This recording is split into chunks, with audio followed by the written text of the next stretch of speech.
And welcome to another episode of the Don't Argue with the Facts podcast.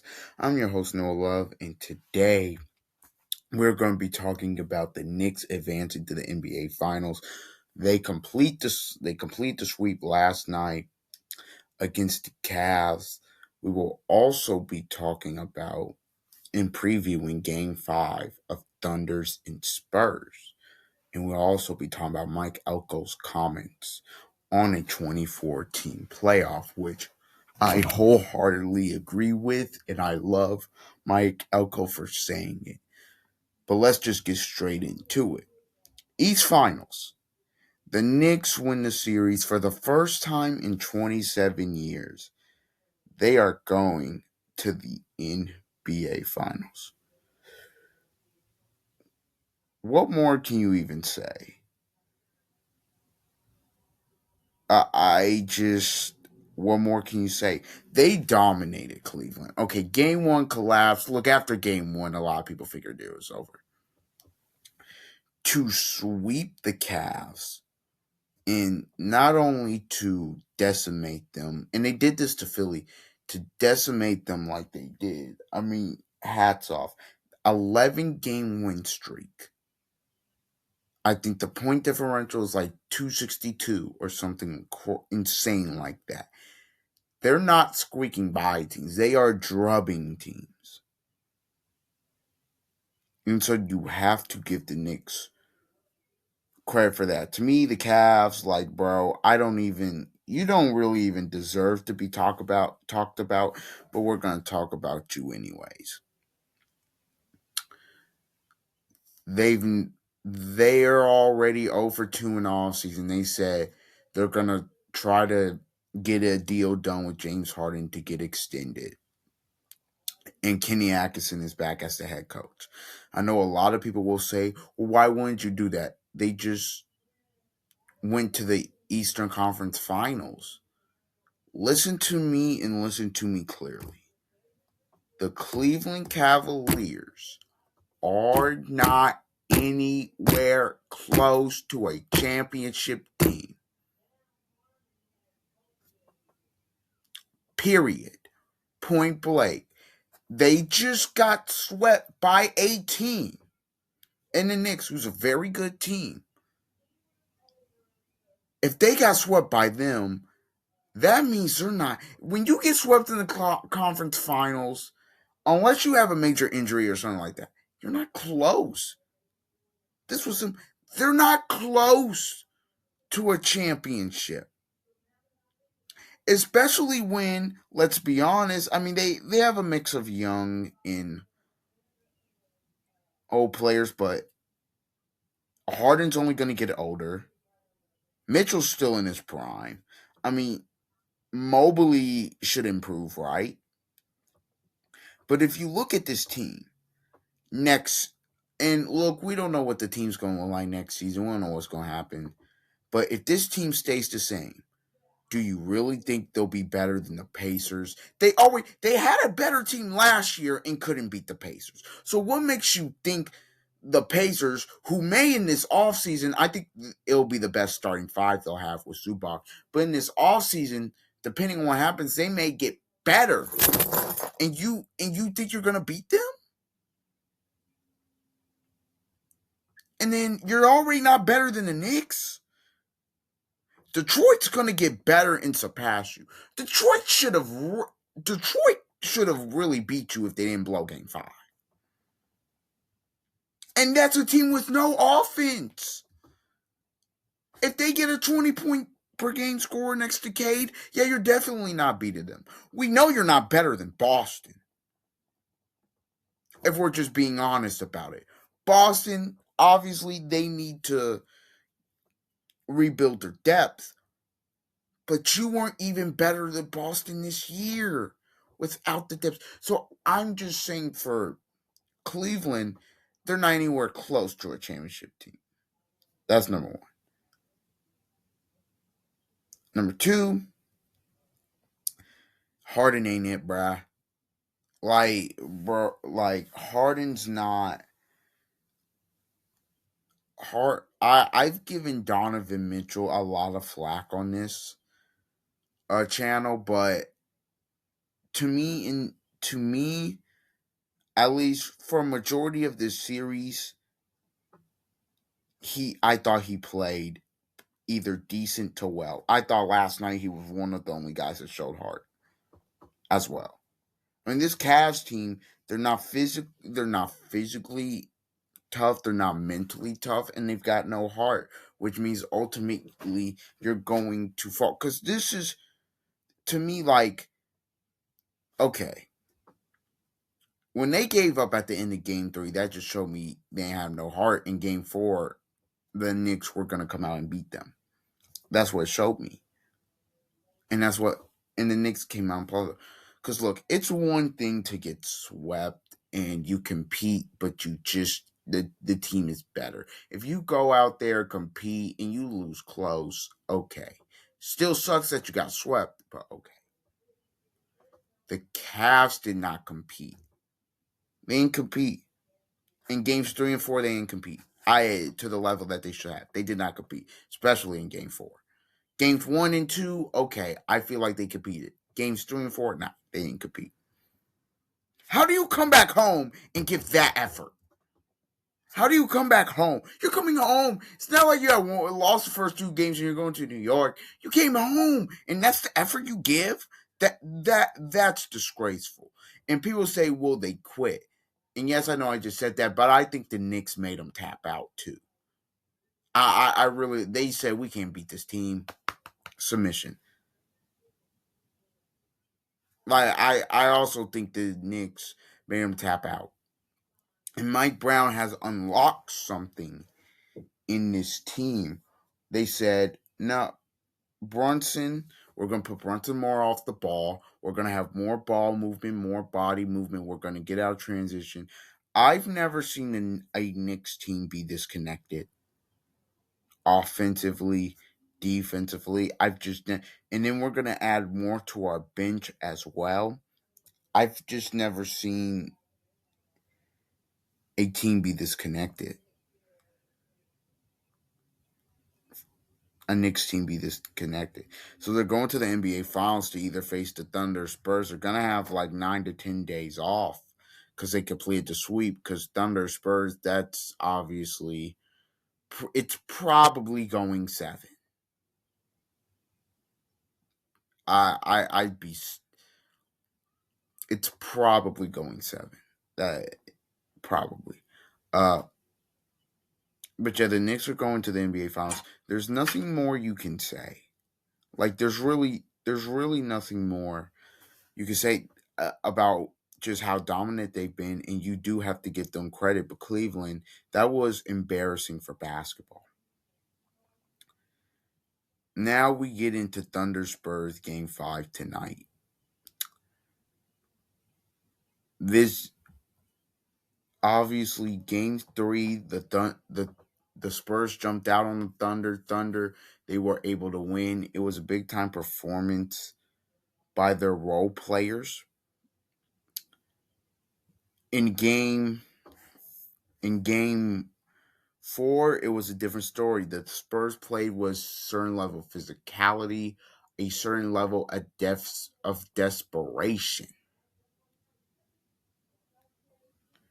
and that and that and they were able to come out and get the dub. I thought defensively, obviously the physicality one thing, but the Thunder, I mean, they were really struggling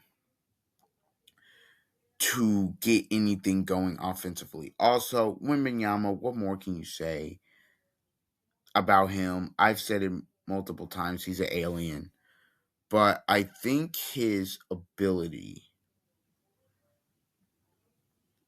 I think his ability, he comes out. I think he came out in game 1, in game 4, and I think the reason they won those games was he set the tone. He came out early, played well, set the tone of the game. That's what whoever sets the tone of the game, to me, in game 5 is going to win this game.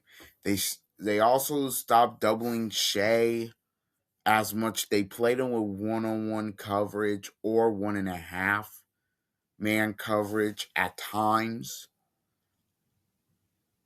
So yeah, that was another. I think that was another key thing of what they. Uh, that was another key thing of what they did. But yeah, defensively, I mean, it's just the defensive effort by the Spurs is what it was about to me. Because to me, you hold the Thunder to 80 points. That's an incredible defensive performance. Because offensively, they didn't really get it going until the third quarter. But you look at that game. I mean, Aaron Wiggins 2 of 11, Jared McCain 1 of 10. They both didn't make a three. Shea was 6 of 15. You'll take that. The only one that really looked the only one that was really big time efficient was Hardenstein. I mean, but even then, he had those four floaters to start the game. He 4 for 4. He ends up what 2 for 7 at the end. So yeah, Spurs. It was about their defense, straight up. Offensively, look, it wasn't the prettiest performance by them. It wasn't their one of their better performances. But you know what type of series this is going to be: knockout, drag out, brawl. And now we go back here for Game 5, and it's a best of three, and it's anybody's series. No, AJ Mitchell for the Thunder tonight. I don't know what J Dub's status is. I'm going to guess that he's out.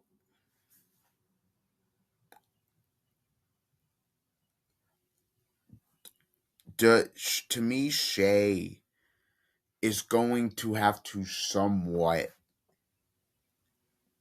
carry the load because in the playoffs he hasn't been like great. I'll say this: first round I thought he was really good to great. Second round he was just for his standards okay to good. In this series he's been okay.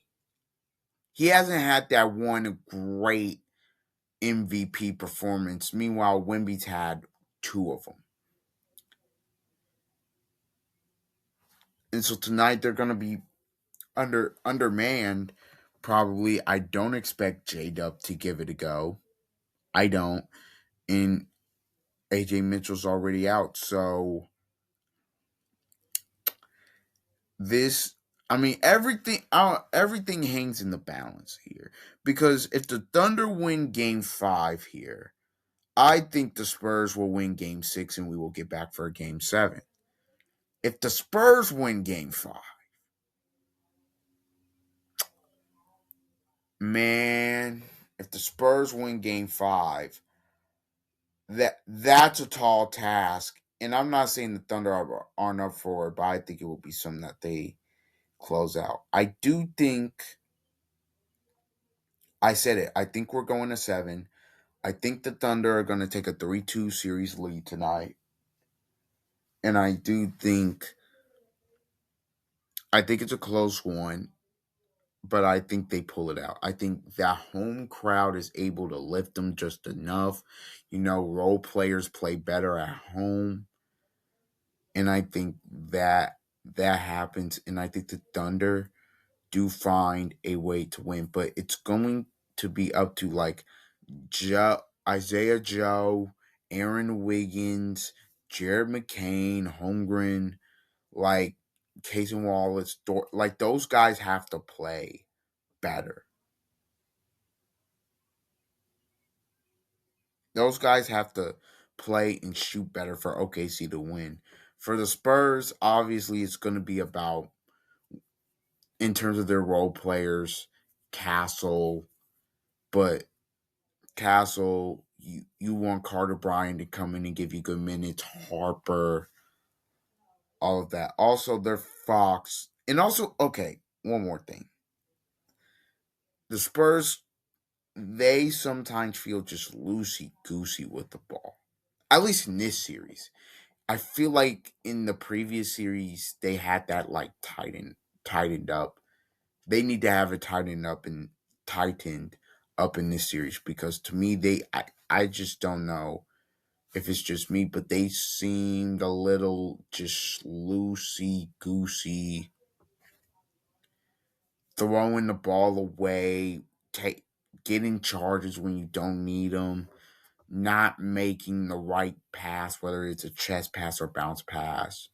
And you know how good OKC is at forcing turnovers.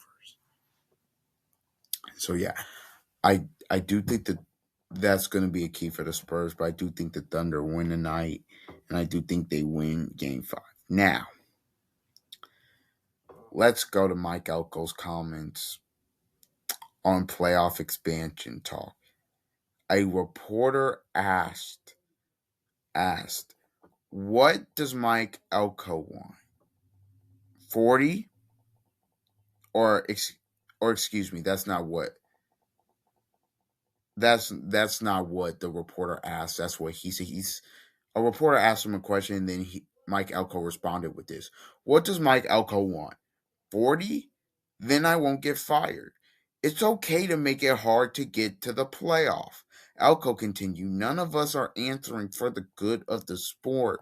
We're answering for the good of ourselves. Thank you. Somebody said it. Was 24 was 24 teams. And I know he was being sarcastic with the 40, but with 24 teams, these coaches think that they are going to get extra time at their job because it's going to be like, oh, I had 24, I'd make the playoff. I don't think that'll be the case. It's like a bailout. They're answering for the good of themselves in the month, for what's good for themselves and in terms of the money and all that. They're not answering for the good of the sport, because if we were talking about for what's good for the sport, we just stay at 12. It's okay for it to be hard to make the playoff. What made the BCS era so special is because only 2 teams made it, and it was so unbelievably hard to make the national championship game, and you had pretty much no room for error unless it was a season like 2007. What made the 14 playoffs so great was you had a little bit more room for error, but not as much. Even now with the 12-team playoff, yes, you have room for error, but if you're 9-3, you ain't getting in. Unless you win a conference championship, which we needed to. I've talked about automatic bids and how stupid it is and how we need to take away. But if you're 9-3 and you don't win a conference championship, you're not getting in. There were multiple 10-2 teams last year. Utah, Vandy, whatever case, didn't get in. BYU 11-2 didn't get in. If you go to 24, all those teams get in, and you're taking that away. I'm good. I'm good. Now 16, because the FCS, I think in Division 2 have 16. I really don't want to see that either. I don't want to see that. I don't want to see 16 teams either. I told you, I've said it. My perfect spot is 8. I said that, and obviously they won't do that. But I said when it was going to 4, I said 8. It's perfect. Good even number.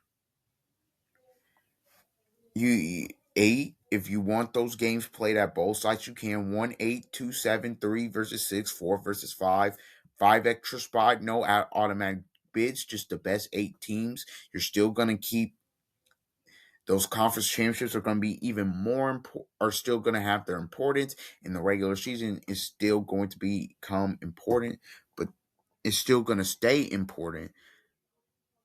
And 8 slots, that's tough. Let's rock out. Let's do it. I felt like 8 was the best spot. 12 teams on a given year cannot win the national championship. Name me 12 teams that can win the national championship on any given year. Name me the 12 teams that could win the national championship. Well, even last year in the playoff, there wasn't 12 teams that could win the national championship. Alabama couldn't win that. Oklahoma couldn't win it. A&M couldn't win the national championship.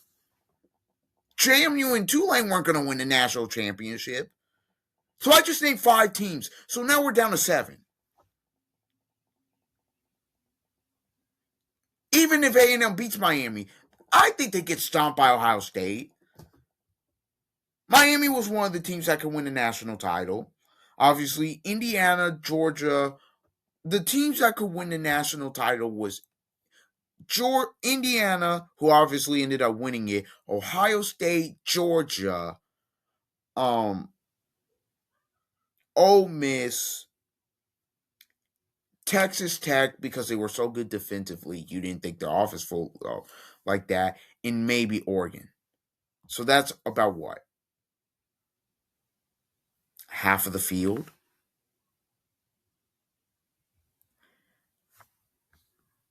Half of the field? I just on 12 teams. Now, granted, I know people will be like, well, with 60, because I know people are talking about college basketball and their expansion and how 68 teams can't win the national championship.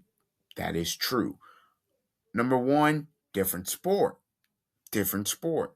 You're gonna have you can have more games in a 3 to 4 week window because basketball isn't as physical as football. 2, I understand the point about 68 and not everybody can win it.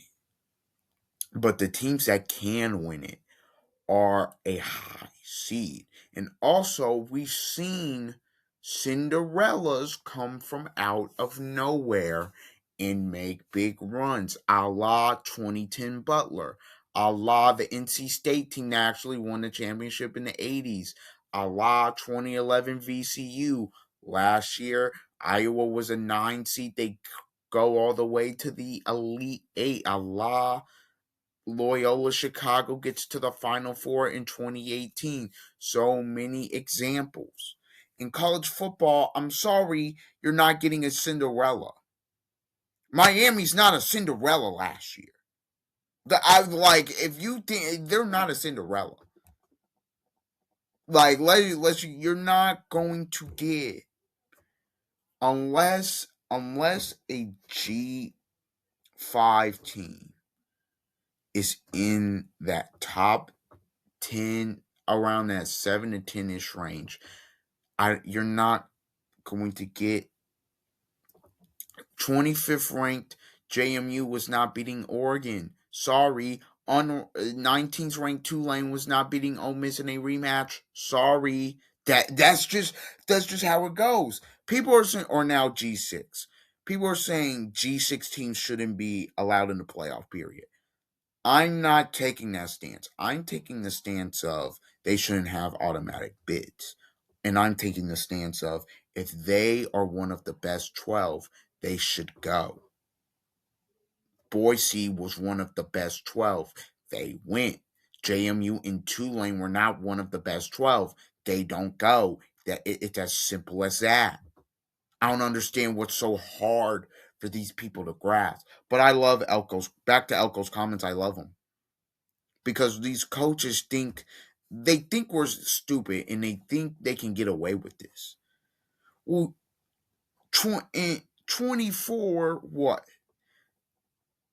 I don't respectfully, with all due respect to this program, Iowa. I don't need to see Iowa play a playoff game after being 8-4. I just don't need to see that. And quite frankly, I don't want to see that. ESPN doesn't want a 2014 playoff. Now people think it's for the good of the sport that they don't want it. No, it's because Fox will get playoff games as well. So that's the reason they don't want that. Anything past 16, they obviously don't want. Again, the number should have been 8. We have doofuses running it. Of course, it won't go back to that. Look, I'm at the point of just stay with 12. And if you're going to expand, go to 16, leave it there, and just let it die. And just let's roll. Because this whole thing is stupid. But what Mike Elko said is perfectly correct. And also, we can't get a if we can't get a proper calendar in place, then that's the number one thing. Everybody's so focused on this playoff, and yet this is important. Fix the calendar before you fix the playoff. Fix the calendar. The calendar's still screwed up. They start playing what late, like last week of August or something like that. The national title game's going to January 26th this year. So we're almost playing into February when we're starting in August. What? Fix the calendar. Fix the calendar before you come in trying to do all this other stuff. Nobody will fix the calendar. The transfer portal is open during playoff games, and so you have people when their team loses, okay, they're jumping into the portal, or you have guys that, oh, if I don't jump into the portal now, I may not be able to get seen by a team. I got to leave my team and jump in the portal. So it's just a whole bunch of stuff. And I told you we have doofuses running the sport, but I love what Mike Elko said. I thought what he said. Thank you for being honest. Somebody said the quiet part out loud, or not even the quiet part. What other podcasters and personalities have been saying, but no coach has said it. Hopefully, it echoes.